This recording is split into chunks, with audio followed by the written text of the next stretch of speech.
Hello ladies and gentlemen, I am Sid Alpha and welcome to this week's Line of Sight, the Exclusively Games weekly news roundup. As you might have noticed, there was no Line of Sight video posted last week and I've received some questions in that regard. Just so people are aware, no, nothing was wrong at all. I wasn't sick, quite the opposite actually. Last week I was in Kemah, Texas at a fan meetup along with fellow content creators Top Hats and Champagne and Rags, the same Rags that creates some excellent reviews for Exclusively Games I might add. It was a great time meeting everyone there, having my hearing potentially damaged by overly enthusiastic Astros fans and trying out some truly fantastic food. And while I did have recording equipment with me, I was concerned about the overall quality of the video as I did not believe I would have the dedicated 10 to 14 hours that these videos typically take to produce. So thankfully, Exclusively Games were willing to give me a reprieve for last week's video so I could have some legitimate downtime. But I'm back, and as they say, the show must go on thanks to our unofficial sponsor for the video series, bacon. Yes, bacon. Whether it be fried, baked, chopped, deep fried, served by itself in a sandwich, on a steak, or on a salad, bacon is the food that makes all the foods worth having. Hashtag not sponsored by bacon.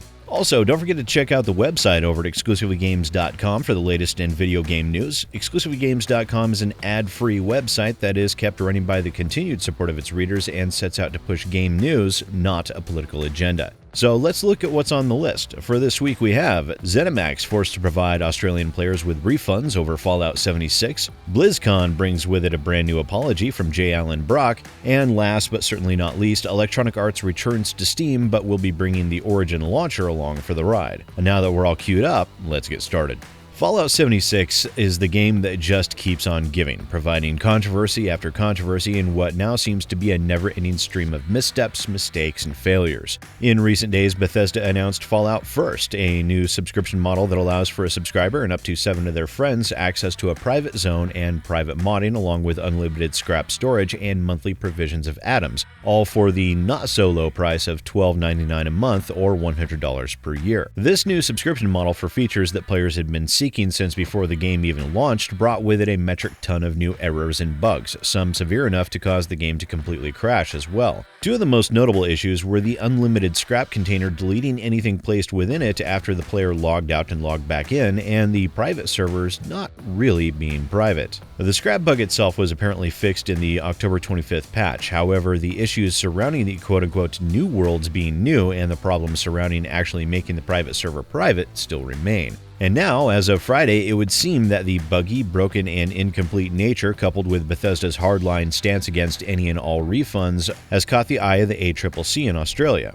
The Australian Competition and Consumer Commission released a statement on November 1st that outlined the court-enforceable action taken against Zenimax, the parent company for Bethesda, outlining how Australian consumers will be able to receive a refund. Now, in the filed undertaking, it states, Zenimax has made representations via its customer support representatives and certain online customer support documents to Australian consumers to the effect that Australian consumers had no entitlement to any refund from Zenimax for Fallout 76 games purchased through the Bethesda store, which had been downloaded, and or Australian consumers had no entitlement to any refunds from Zenimax for Fallout 76 games purchased from third-party retailers. Zenimax acknowledges that its conduct is likely to have misled certain Australian consumers about their rights under the ACL in connection with the statutory consumer guarantees and is likely to have contravened sections 18 and 29 1M of the ACL. And on the main news posting on the ACCC, they wrote, the ACCC received complaints that Zenimax representatives told consumers that they were not entitled to a refund after they had experienced a variety of faults with the Fallout 76 game, including, in some cases, problems with the servers, lagging, graphic, and visual problems.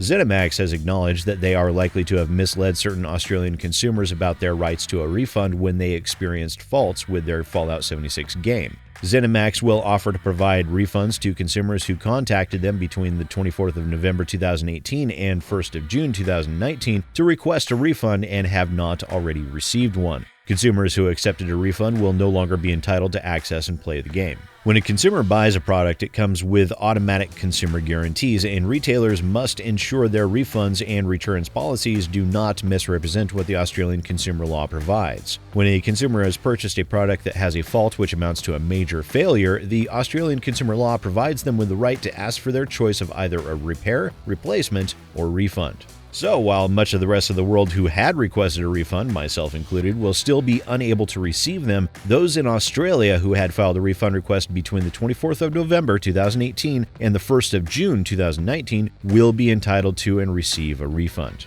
Our next story involves Blizzard and the never-ending controversy surrounding the Hearthstone Blitzchung ban. Now, I obviously won't be able to recap everything here, as that would likely be a 20-minute video in and of itself, but suffice to say, many fans are extremely displeased with the ban and the actions and statements Blizzard have taken since the controversy began. And the latest news in this story surrounds BlizzCon and what many are calling yet another non-pology from Blizzard's J. Allen Brach, where he delivered the non-pology at BlizzCon 2019's opening.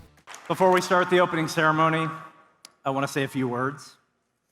Blizzard had the opportunity to bring the world together in a tough Hearthstone esports moment about a month ago, and we did not.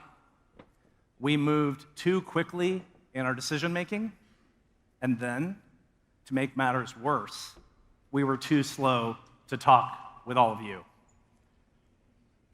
When I think about what I'm most unhappy about, there's really two things. The first one is we didn't live up to the high standards that we really set for ourselves. And the second is we failed in our purpose. And for that, I am sorry, and I accept accountability. In that, J. Allen Brach stated that he accepted accountability and that he was sorry. However, the 6-month ban leveraged against Blitzchung and the two casters will remain firmly fixed in place. Now, in a later interview with PC Gamer, some additional information was shared surrounding this issue. In that, PC Gamer asked, "There's been a suspicion that China and your Chinese business had an influence on the decision and the statement Blizzard made. Can you confirm for me on the record whether NetEase or any of your Chinese partners didn't have any sort of influence on your decision in this incident?" To which J. Allen Brach responded, "Okay, glad you asked that because I'd love to be very clear. The first thing that I want to talk about is that there is a massive amount of either confusion or non-understanding around what the regulations are in China. Blizzard is not legally allowed to operate or to publish games in China. You must have a partner. That is the regulation. That is law. NetEase is our partner. NetEase is not a government agency. NetEase is a company. They are a publisher." One of the things that has kind of come up around this is the Blizzard Weibo post and the text around that. We are not legally allowed to operate those channels. We are not legally allowed to contribute. That is a NetEase decision. They are the publisher in China. Was NetEase in conversation around this issue? They were, certainly, as were the Blizzard Taiwan team, as was the Hearthstone leadership team, as was the esports team. All those various constituencies came together, and one of the things that we said was we acted very rapidly and we acted very quickly. And that's certainly the failure of this story and those groups coming together and deciding in a very short amount of time what the right action to take forward was. And in a clarifying question, PC Gamer asked, "So the Weibo post that talked about defending the pride of China was written by NetEase?" To which J. Allen Brach said, "Correct. We did not authorize it. We did not approve it. We would not have approved it had they asked." As BlizzCon continues, signs of support for Hong Kong and protests, not to mention more than a few Winnie the Pooh costumes, can be seen everywhere. And while Blizzard is trying their best to simply focus on the games, it would seem this controversy, while slowly winding down, has yet to reach an end. Our last story for the day brings with it some definite positives and some potential negatives as well, depending on personal preference, and that is Electronic Arts' recent announcement that EA would be bringing their games and the Origin Access subscription model to Steam. Electronic Arts itself is no stranger to controversy over their business decisions, loot box monetizations, and development studio closures that have earned them the ire of a great many gamers. The result of which saw Electronic Arts listing player perception as a legitimate risk factor in their annual SEC 10K filings starting in 2014, and that risk category has remained for the past 5 years.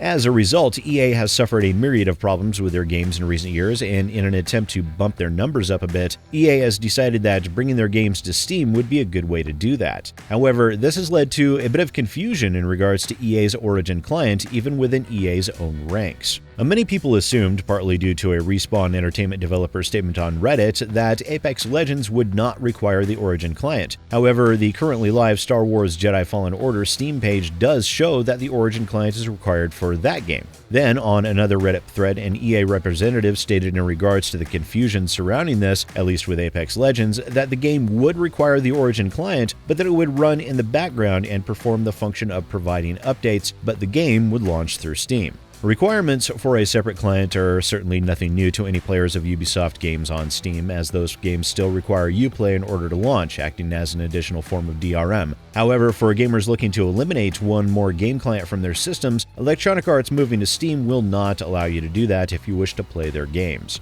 This does allow for some pro-consumer benefits, however, as it will allow gamers easy access to Steam user reviews and the discussion threads, which is something that players have not had with EA titles for 8 years, as EA originally stopped posting new games to Steam in 2011 in order to create the Origin platform.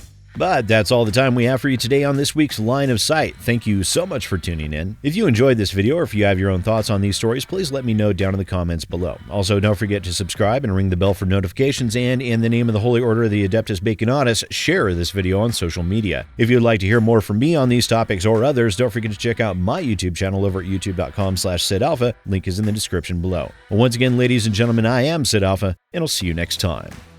Betty.